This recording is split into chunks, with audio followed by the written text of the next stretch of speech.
శుక్లాంబరధరం విష్ణుం శశివర్ణం చతుర్భుజం ప్రసన్నవదనం ధ్యాయేత్ సర్వవిఘ్నోపశాంతయే. గురుర్బ్రహ్మా గురుర్విష్ణుః గురుర్దేవో మహేశ్వరః గురుః సాక్షాత్ పరం బ్రహ్మ తస్మై శ్రీ గురవే నమః.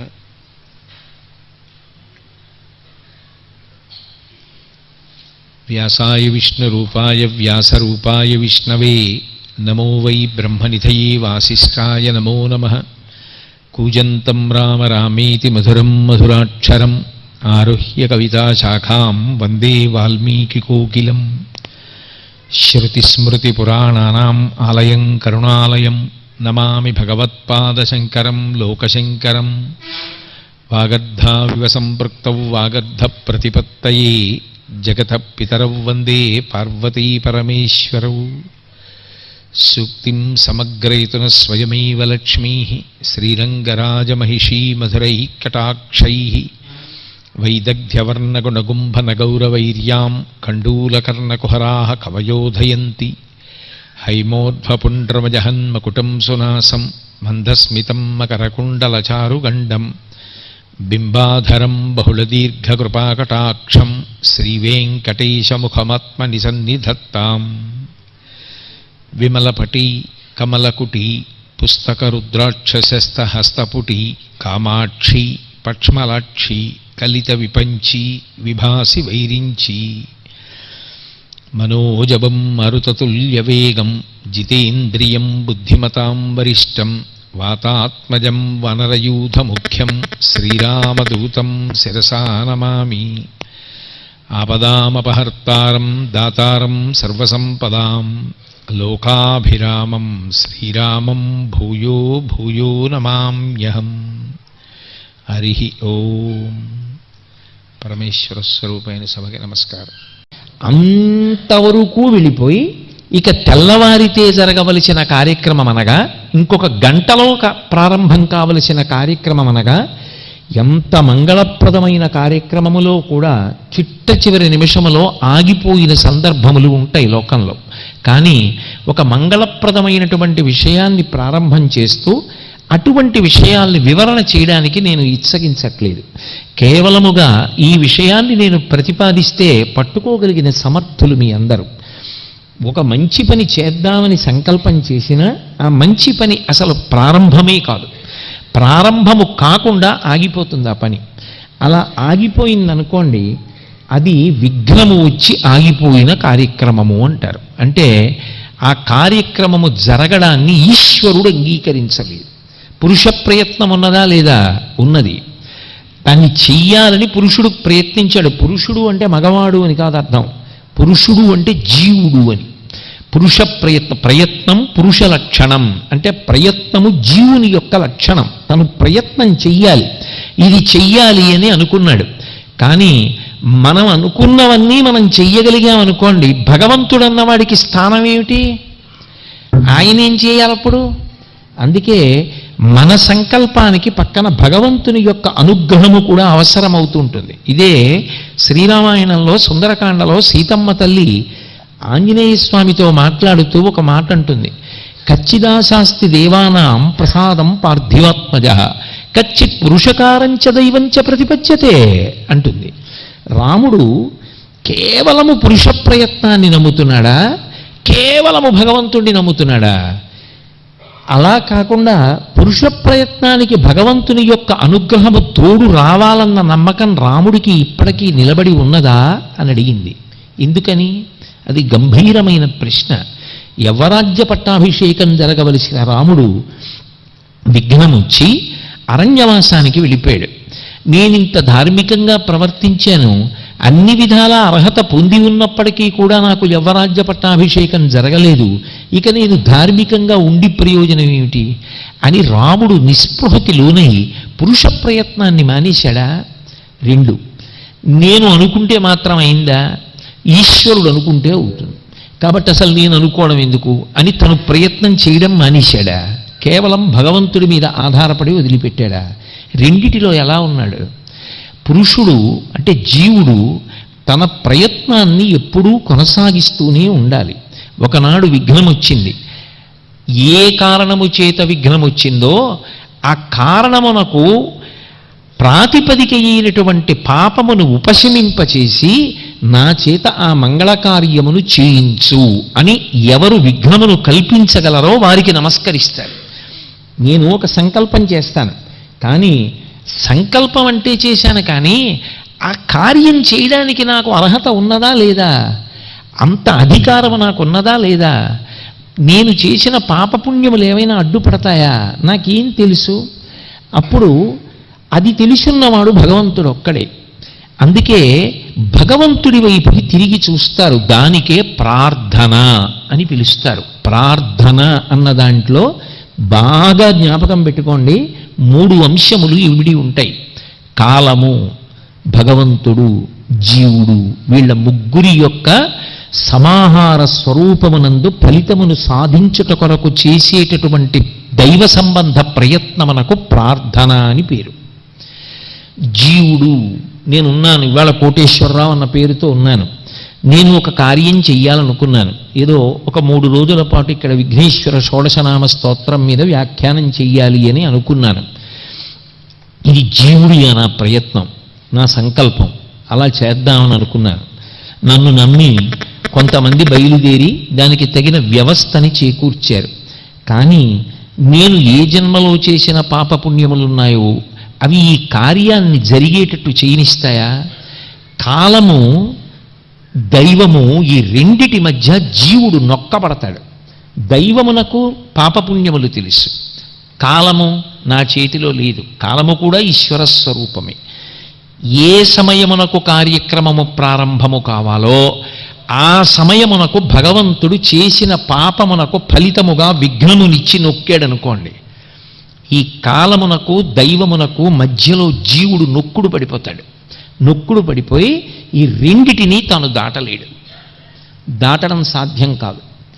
సాధ్యం కాక ఒత్తిడి పడగలడు, ఉద్వేగం పొందగలడు, కార్యాన్ని మాత్రం చెయ్యడం సాధ్యమయ్యే పని కాదు. ఈ ఉదాహరణ నేను చెప్పకూడదు, కానీ మీకు అర్థం అవ్వాలి అని చెప్తున్నాను. నేను ఈ ప్రవచనానికి బయలుదేరుతుంటే మేడమెట్లు దిగుతూ జారి దొల్లి కింద పడిపోయాను అనుకోండి, నేను లేవలేకపోయాను అనుకోండి, నేను వాహనం ఎక్కలేకపోయాను అనుకోండి, ఇప్పుడు 6:30 సమయం దగ్గర పడిపోతోంది. ఒక పక్క అసలు లేచి అడుగు వేసే స్థితి లేదు. ఇప్పుడు ఎక్కడ నుంచో ఏదో చేసినటువంటి కర్మకు ఫలితాన్ని ఎవడో ఇచ్చాడు, వాడి కనపడి చెప్పి ఇవ్వడు. నువ్వు ఎప్పుడో చేసిన పనికి ఇదిగో ఇప్పుడు ఇచ్చాను ఫలితం అని వాడు చెప్పి ఇవ్వడు, వెనక నుండి ఇస్తాడు. అది భగవంతుడు. భగవంతుడికి చెప్పి ఇచ్చే లక్షణం ఉండదు. నీ పాపం నీ పుణ్యం నీకు చెప్పి ఫలితాలు ఇవ్వడు ఈశ్వరుడు, వెనక నుండి ఇస్తాడు. ఇప్పుడు నువ్వు దైవాన్ని అడగగలవా? సాధ్యమా? అదే రాముడు అడుగుతాడు రామాయణంలో లక్ష్మణస్వామి, దైవాన్ని నిలబెట్టి ఎందుకు ఇచ్చావు, నేనే పాపం చేశానని అడగగలవా? నువ్వు అడగలేవు. కాలమును ఆపగలవా? ఆపలేవు. రెండిటి మధ్య జీవుడు ఏమయ్యాడు? నొక్కుడు పడిపోయాడు. అప్పుడు ఏమైంది? ఆ నొక్కుడు అతనికే పరిమితం కాకుండా ఎంతమంది వరకు వెడుతుంది అన్నది చెప్పడం సాధ్యం కాదు. అది కార్యక్రమ స్థాయిని బట్టి ఉంటుంది, అతను చేసిన సంకల్పాన్ని బట్టి ఉంటుంది, అది అందవలసిన స్థితిని బట్టి ఉంటుంది. అప్పుడు ప్రార్థన చేస్తారు. అందుకు నాకు ఆ యోగ్యత ఉన్నదో యోగ్యత లేదో నాకు తెలియదు, నేను ఏ పాపం చేశానో నాకు తెలియదు, నేను ఏ పుణ్యం చేశానో నాకు తెలియదు, కానీ ఇప్పుడు మాత్రం ఒక మంచి పని చెయ్యాలి అని పరిపూర్ణమైన విశ్వాసంతో నాకు ఏ పాటి శక్తి ఉన్నదో ఆ పాటి శక్తితో నేను ఒక మంచి పని చెయ్యాలని ఒక సంకల్పం చేశాను. ఇప్పుడు ఈ సంకల్పం జరగడం కేవల పురుష ప్రయత్నమునందు లేదు. పురుష ప్రయత్నము చెయ్యవలసిందే, కానీ పురుష ప్రయత్నానికి నీ అనుగ్రహము తోడు కావాలి. నీ అనుగ్రహమును తోడు చేసి ఈ కార్యక్రమాన్ని జరిపించు. లేకపోతే కాలమునకు దైవమునకు మధ్య నొక్కుడు పడితే, విఘ్నమొస్తే నేను దీనిని చెయ్యలేను అని ఈశ్వరుని యొక్క ఉనికిని నమ్మి, శాస్త్రమును నమ్మి, పునర్జన్మ సిద్ధాంతమును నమ్మి కర్మ ఫలితాన్ని అనుభవించవలసిందే అన్న శాస్త్ర వాక్కును దృష్టిలో పెట్టుకొని ఏ భగవంతుడు రెండిటి మధ్యలోంచి పైకెత్తి నువ్వు దోషము చేసినా దాన్ని నువ్వు ఓర్చి అధిగమించగలిగినటువంటి బాధగా మార్చి తగ్గించేయగలడు. కాలు జారి కింద పడిపోవలసిన వాడికి కారు దిగుతుంటే చిటికిన వేలు కొద్దిగా నలతపడింది, ఒక్క క్షణం నెప్పెట్టింది అంతే, ఇంకేం అవలేదు. ఆ ఫలితాన్ని ఈ ఫలితంగా ఆయన తగ్గించగలడు. నేను మీకు ముందే చెప్పా, కర్మ ఫలితాన్ని తగ్గించడం ఈశ్వరుని యొక్క అధికారము అని. ఇప్పుడు కార్యం నడిచింది. విఘ్నమును తీయగలిగిన వాడెవరు? అందుకొరకు విఘ్నమన్నదాన్ని ఈశ్వరుడు సృష్టించాడు. ఈ విఘ్నమును సృష్టించి దీన్ని తీయడానికి పరబ్రహ్మమునకు తప్ప అధికారము లేదు. కర్మ ఫలితాల్ని తగ్గించడం, పెంచడం, క్షమించడం ఇవి ఎవరు చెయ్యాలి? ఒక్క పరబ్రహ్మమే చేస్తాడు. అందుకే విఘ్నేశ్వరుడు పరబ్రహ్మస్వరూపి. ఆయన పరబ్రహ్మస్వరూపుడై మనం అనుకున్నటువంటి కార్యక్రమం జరగడానికి కావలసినటువంటి ఆనుకూల్యతను సిద్ధింపచేస్తాడు. అదే విఘ్నమును తొలగించుట. అయితే వస్తే కదంతే తొలగించడం అంటే రావాలా రాకూడదా అన్న విషయం అసలు నీకేమీ ఎరుక. అందుకే ఏది చేసినా చేయకపోయినా ఏది మొదలుపెట్టినా ముందు మాత్రం విఘ్నరాజుకి నమస్కారం చేస్తారు. అయ్యా నేను మొదలంటూ పెట్టాను కానీ ఇది జీవప్రయత్నం, ఇది జరగడం నీ చేతిలో ఉంది, అందుకని నీకు ఒక నమస్కారం చేస్తున్నాను, ఇది జరగడానికి సావకాశమును కల్పించు. ఇప్పుడు ఆయన అవకాశాన్ని కల్పిస్తాడు. అందుకని విఘ్నం అంటే అసలు కార్యము జరగకుండా చెయ్యగలిగినటువంటి పరిస్థితికి విఘ్నమని పేరు. హననం కార్యస్యేతి ఇది విఘ్న. రెండవది అంతరా మధ్యే ఆయనమితి విఘ్న. కార్యక్రమం మొదలవుతుంది కానీ మధ్యలో ఇక ఈ కార్యక్రమాన్ని కొనసాగించడం సాధ్యం కాదు అని ఏమనుకోకండి. మీరు చూస్తున్నారు కదా ఎలా సాధ్యం అవుతుంది ఇంక ఈ కార్యక్రమం చేయడం. అందుకని మేము ఈ కార్యక్రమాన్ని ఇక ఇక్కడితో ఆపేస్తున్నాం, చెయ్యలేకపోతున్నాం, భగవంతుడు అనుగ్రహించిన నాడు మళ్ళీ చేద్దాం అని వదిలిపెట్టేస్తారు. మధ్యలో ఏ అంతరాయము ప్రాప్తించిన కారణము చేత కార్యక్రమమును అప్పటి వరకు నిర్వహించిన వాడు ఇక ముందుకి నిర్వహించలేకపోయాడో అది కూడా అంతరాయ రూప విఘ్నము. మొదలైంది జరగలేదు, పూర్తవలేదు, అప్పుడు అంతరాయం వచ్చింది అంటారు. ఈ అంతరాయము రాకుండా పూర్ణ ఫలసిద్ధి, అమ్మయ్య కార్యక్రమం పూర్తి చేసేసాం అన్న సంతోషాన్ని, తృప్తిని, సిద్ధిని ఇవ్వగలిగిన వాడెవరు అంటే విఘ్నేశ్వరుడు. అది కూడా ఒక రకమైన ఫలితమే. ఎందుకంటే ఎంతో సంతోషంగా ప్రారంభమైంది మధ్యలో ఆగిపోయింది అనుకోండి, అది ఎంత దుఃఖం, ఎంత ఉద్వేగం, ఎంత ఆందోళన. ఇలా ఏర్పడకుండా సంతోషంగా పూర్తయిపోయేటట్టు చెయ్యగలిగిన వాడు కూడా విఘ్నేశ్వరుడే. ఇక మూడవ రకమైనటువంటి విఘ్నం ఉంటుంది. అది అంతకన్నా చమత్కారమైనటువంటి రూపంలో ఉంటుంది. అది ప్రతికూల ఊహనమితి ఇది ప్రత్యూహ. అది చేస్తే అతను గట్టున పడిపోతాడు. ఆ పని చెయ్యాలి అతనప్పుడు. ఆ పని చేశాడనుకోండి అతనికి ఇబ్బంది ఉండదు. కానీ ఆ పని చేయకుండా ఉంటేనే బాగుండన్న ఊహోటి వస్తుంది మనసులో. మీరు చాలా సందర్భాల్లో చూసుంటారు, గోళ్లతో పోయేదాన్ని గొడ్డళ్ళ దాకా తెచ్చుకున్నాడండి అంటుంటారు. ఆ సమయానికి చెయ్యవలసిన పని ఏదో ఉంటుంది, అది చాలా చిన్న పని. ఆ సమయానికి చెయ్యవలసినటువంటి చిన్న విషయంలో ఇలా వద్దు అలా చేద్దామని ఒక ఆలోచన వస్తుంది. అది ప్రతికూలమైన ఆలోచన, అలా చెయ్యకూడదు. కానీ అలా చేద్దామన్న ఆలోచన వస్తుంది. అలా చేద్దామన్న ఆలోచన వచ్చిందనుకోండి, ఆ ఆలోచన వలన మాత్రమే కార్యమును సాధించలేడు. సరికదా, కార్యమును సాధించి ఏ ప్రయోజనాన్ని పొందాలో ఆ ప్రయోజనాన్ని పోగొట్టుకుంటాడు. నేను ఒకసారి ఒక ఆశ్చర్యకరమైనటువంటి సందర్భాన్ని చూశాను. ఇద్దరు చాలా బాగా చదువుకోగలిగినటువంటి విద్యార్థులు ఉండేవారు. చాలా బాగా చదివేవారు. ఎంత బాగా చదివేవారు అంటే ఇద్దరికీ ఎప్పుడూ 10కి 10. అయితే వాళ్ళిద్దరిలో స్వర్ణ పథకం ఎవరికి వస్తుంది అన్న విషయంలో ఎప్పుడూ అందరికీ ఆశ్చర్యంగానే ఉండేది. స్వర్ణ పథకం ఎప్పుడు ఇస్తారు? ఒక సంవత్సరం పరీక్షల చిట్ట చివరిలో ఇస్తారు. చిట్ట చివర పరీక్షల్లో ఇద్దరిలో ఒక విద్యార్థికి స్వర్ణ పథకం ఇచ్చారు, రెండవ వాడికి ఇవ్వలేదు. ఇద్దరూ సమాన ప్రతిభావంతులు, అందులో అనుమానం ఏం లేదు. ఆశ్చర్యపోయి అడిగారు, ఇతనికి ఏ కారణానికి స్వర్ణ పతకం ఇవ్వలేదు, ఇతనికి ఏ కారణానికి స్వర్ణ పతకం ఇచ్చారు అని అడిగారు. అడిగితే ఆ ప్రశ్నపత్రానికి సమాధానములు వ్రాసిన పత్రాలని దిద్దిన వ్యక్తి, అంటే కేవలం స్వర్ణ పతక గ్రహీతని నిర్ణయించడం కోసం పెట్టిన పరీక్ష అది. ఆ వ్యక్తి ఒక మాట అన్నాడు, ఇవ్వబడిన 10 ప్రశ్నలలో ఏ 5 ప్రశ్నలకైనా జవాబు వ్రాయమని ఇచ్చాం. ఇద్దరూ చాలా బాగా రాశారు. నిజానికి ఇద్దరికీ 199 వచ్చాయి. ఒక వ్యక్తి 5 ప్రశ్నలే రాశాడు, ఒక వ్యక్తి 6 ప్రశ్నలకి జవాబు రాశాడు. 6 ప్రశ్నలు వ్రాసిన వాడికి స్వర్ణ పతకం ఇవ్వలేదన్న. నేను చాలా ఆశ్చర్యపోయాను. అదేంటి 6 ప్రశ్నలకి జవాబు రాసిన వాడికి కదా స్వర్ణ పతకం ఇవ్వాలి, 5 ప్రశ్నలకే జవాబు రాసిన వాడికి స్వర్ణ పతకం ఇవ్వడం ఏమిటి అని నేను అడిగాను. అడిగితే విద్యార్థికి ఉండవలసినటువంటి లక్షణములలో ఒకటి, పైన అధ్యాపకులు చెప్పిన ఆదేశాన్ని పాటించగలిగినటువంటి వినయం ఉండాలి. ఏవేని 5 ప్రశ్నలకు జవాబు రాయండి అని చెప్పాం. 5కే వ్రాయాలి, అది మర్యాద.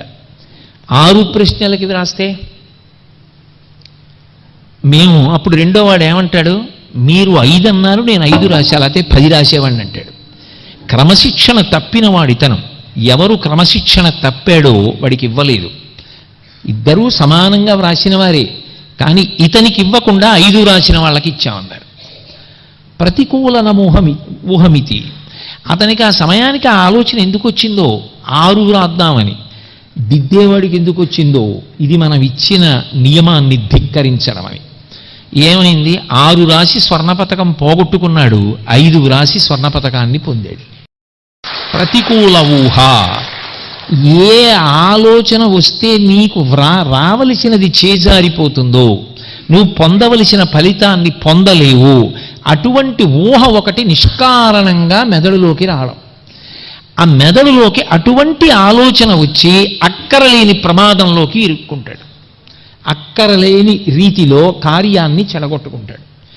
ఈ 3 రకములుగా విఘ్నము కార్యమునందు ప్రవేశిస్తుంది. ఒకటి బుద్ధిస్వరూపంగా, అందుకే ధియో యోన ప్రచోదయాత్, ధియో యోన ప్రచోదయాత్ అని అడుగుతూ ఉంటారు. మా బుద్ధులు సక్రమముగా ప్రేరేపింపబడుగాక. అసలు బుద్ధి సక్రమంగా ప్రేరేపింపబడలేదనుకోండి, వక్రబుద్ధి అంటారు. అదే వక్రతుండ మహాకాయ, వంకర తిరగకుండా చూడగలిగిన వాడు ఆయనే. విచిత్రం ఏమిటంటే, ఎవరి తొండం వంకరగా ఉంటుందో ఆయనని ఉపాసన చేస్తే మన బుద్ధి వంకర తిరగకుండా చూస్తాడు. అదో విచిత్రం కదా. కాబట్టి వక్రతుండ మహాకాయ కోటి సూర్య సమప్రభ నిర్విఘ్నం కురుమే దేవ సర్వకార్యేషు సర్వదా. అన్ని కార్యముల యందు నన్ను అలా అనుగ్రహించు, సర్వదా ఎప్పుడు అనుగ్రహించు, దేశకాలములతో సంబంధం లేకుండా అనుగ్రహించు, మంచి బుద్ధిని కూడా ప్రచోదనం చెయ్యి. కాబట్టి విఘ్నం అనేటటువంటిది 3 రూపాలలో వస్తూ ఉంటుంది. ఈ 3 రకములైనటువంటి విఘ్నము ఎప్పుడు ఎలా వస్తుందో, అలా రావడానికి మనం గత జన్మలలో చేసిన ఏ పాప పుణ్యములు కారణమో తెలుసుకోగలిగిన శక్తి మనకుంటే మనం కూడా భగవంతుడైపోయి ఉండేవాళ్ళం. మనకి కాలం మీద అధికారం లేదు, గత జన్మల విషయాలు తెలియవు, చేసిన సంకల్పము జరుగుతుందో తెలియదు, జరగదో తెలియదు. జరుగుతుందని విశ్వాసమే తప్ప జరగకుండా ఆపగలిగిన శక్తి ఉన్నవాడు కూడా ఒకడు ఉన్నాడు సుమా అని తెలుసుకుని వాడికి నమస్కరించి ప్రతిబంధకమును పోగొట్టుకునే ప్రయత్నమనకో ప్రార్థన. అది నువ్వు కర్మరూపంలో ఓ 4 గడ్డి పరకలు సమర్పించి షోడశోపచారం చేస్తే పూజ చేశావంటారు. ఇవేవీ చెయ్యకపోయినా 5 జ్ఞానేంద్రియములను 5 కర్మేంద్రియములను బుద్ధిస్థానమైన శిరస్సుని 11ంటిని ముంచి భగవంతుని పాదముల యందు న్యాసం చేసి విఘ్నమును తొలగించమని అడిగితే నువ్వు ప్రార్థన చేసి నమస్కారం చేశావంట.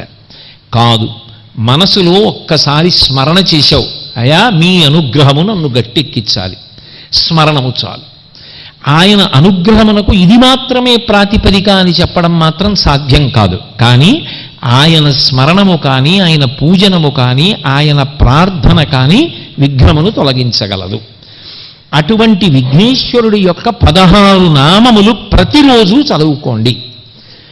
ఒకవేళ మీరు చదువుకోలేకపోతే, అంటే చదువుకోవడం విషయంలో వైక్లభ్యం ఉంటే, చదవడం చేత కాకపోతే, కనీసం చదవగలిగిన వాళ్ళు ఎవరో ఒకరు ఉంటారు కాబట్టి వాళ్ళు చదువుతూ ఉంటే వినండి. అంటే ఎంత పెద్ద పరాకు చెప్పారో చూడండి. ఇది మాత్రం మరిచిపోవద్దు జీవితంలో అని చెప్పారు. 16 అంకె మీద చెప్పారు. 16 నామములే ఎందుకు చెప్పాలి అంటే షోడశ నామములు అంటారు. షోడశ కళా ప్రపూర్ణుడు చంద్రుడు. 16 కళలు పూర్ణంగా నిండితే పూర్ణచంద్రబింబం అంటారు. మనిషికి కూడా పుట్టడానికి ప్రారంభమైన గర్భాధానము దగ్గర ప్రారంభం చేసి ప్రాణం పోయిన తరువాత శరీరాన్ని మళ్ళీ పంచభూతాలకి అప్పచెప్పేస్తారు. అప్పచెప్పేసే ప్రక్రియని అంత్యేష్టి సంస్కారం అంటారు. ఇక ఆ శరీరం ఉండదు. ఆ శరీరం పూర్తిగా బ్రహ్మాండమునందు కలిసిపోతుంది.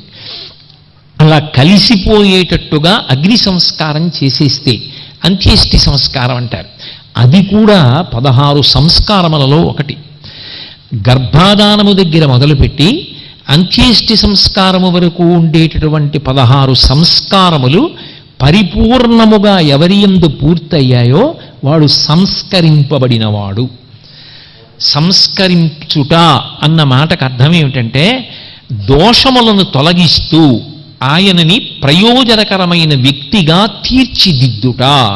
సంస్కరించారండి ఆయన్ని, ఒకప్పుడు ఇలా ఉండేవాడు కాదు అంటారు. సంస్కరణ చేశారండి అంటారు. అంటే తప్పుని తీసేస్తూ, మాలిన్యమును తొలగిస్తూ, దోషమును పరిహరిస్తూ, మంచిని పూర్ణత్వం పొందేటట్టుగా, ఎక్కడ మొదలైందో అక్కడికి వెళ్ళిపోయింది అనుకోండి పూర్ణం అంటారు. పూర్ణం అన్న మాటకు అర్థం ఏమిటి? ఎక్కడ మొదలెట్టారో అక్కడికి వెళ్ళిపోవాలి. అది ఎలా సాధ్యమవుతుంది? ఒక్క సున్నా గీస్తే పూర్తవుతుంది. పూర్ణమధ పూర్ణమిదం పూర్ణాత్ పూర్ణముదచ్యతే పూర్ణస్య పూర్ణమాదాయ పూర్ణమేవావశిష్యతే. ఓ చుక్క పెట్టి ఇలా సున్నా చుట్టి తిప్పి తీసుకొచ్చి అందులోకి కలిపాను అనుకోండి, సున్నా అంటే ఎక్కడ మొదలెట్టానో అక్కడికి వచ్చేసాను. ఎక్కడ నేను జీవుణ్ణి అనుకుని అజ్ఞానంలో యాత్ర మొదలుపెట్టానో అది భక్తితో కూడిన కర్మాచరణము వలన సిద్ధించినటువంటి పాత్రత వలన జ్ఞానమును పొంది ఇక మళ్ళీ పుట్టవలసిన అవసరాన్ని పోగొట్టుకుని మోక్షమును పొందితే పునరావృత్తి రహిత శాశ్వత శివ సాయుధ్య స్థితిని పొందాడు కాబట్టి పూర్ణత్వం పొందాడు అంటారు. ఈ పూర్ణత్వం పొందడమే మోక్షము. అలా మోక్షమును పొందడం వరకు సంస్కారములు ఏవేవి అందాలో ఆ సంస్కారములను అందించి మనిషిని పరిపూర్ణుడను చేయుటకు 16 సంస్కారములను చేస్తారు. అందుకే 16 ఏం చేస్తుంది?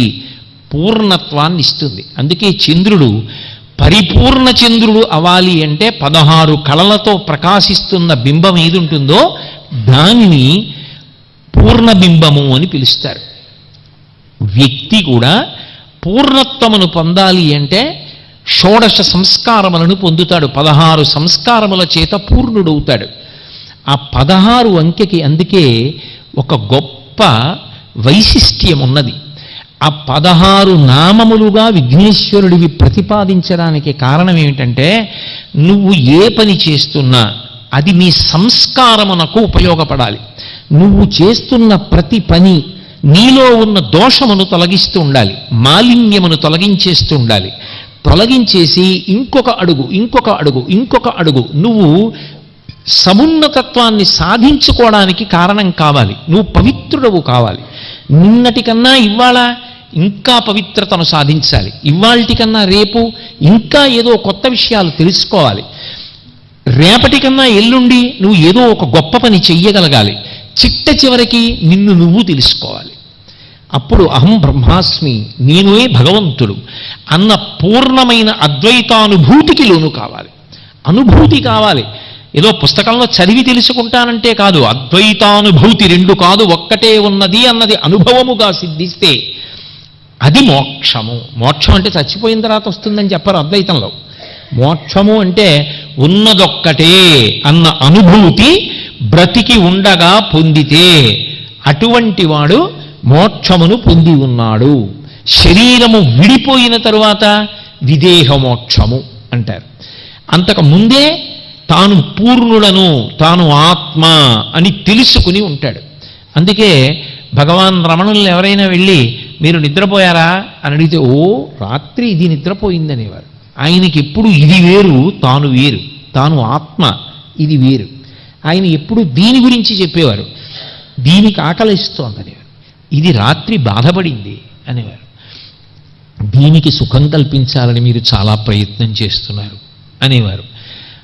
ఆయనకి సర్కోమా వస్తే, అయ్యో మీరు చనిపోతారేమో అని మాకు బెంగగా ఉందంటే, నేను చనిపోవడమా, నాకు చావేది, దీనికి చావు సత్యం, నాకు చావు లేదు, నేను ఎప్పుడూ ఉండేవాడిని అనేవారు. అంటే ఆత్మ ఒకనాడు మరణించదు, ఒకనాడు పుట్టదు, ఆత్మ ఎప్పుడూ ఉంటుంది.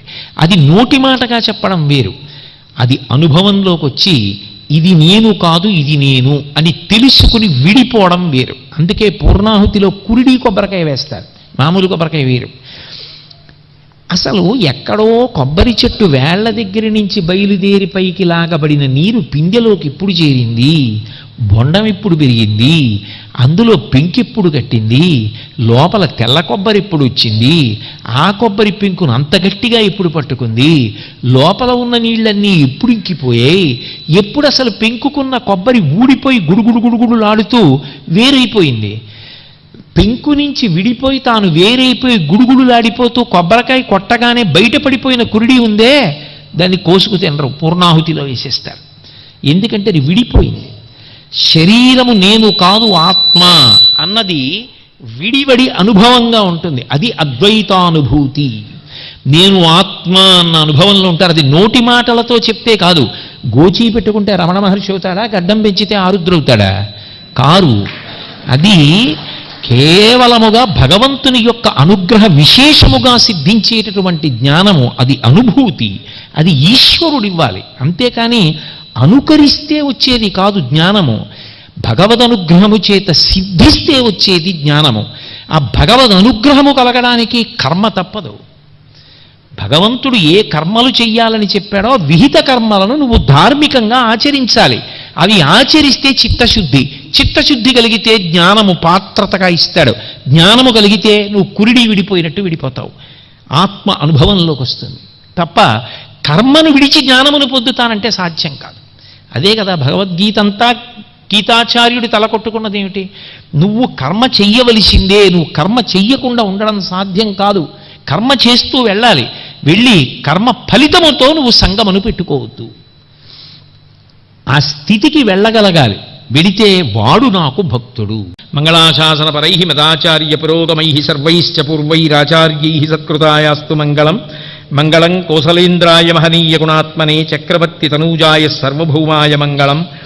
ఉమాకాంతాయ కాంతాయ కామితార్థప్రదాయినే శ్రీగిరీశాయ దేవాయ మలినాథాయ మంగళం.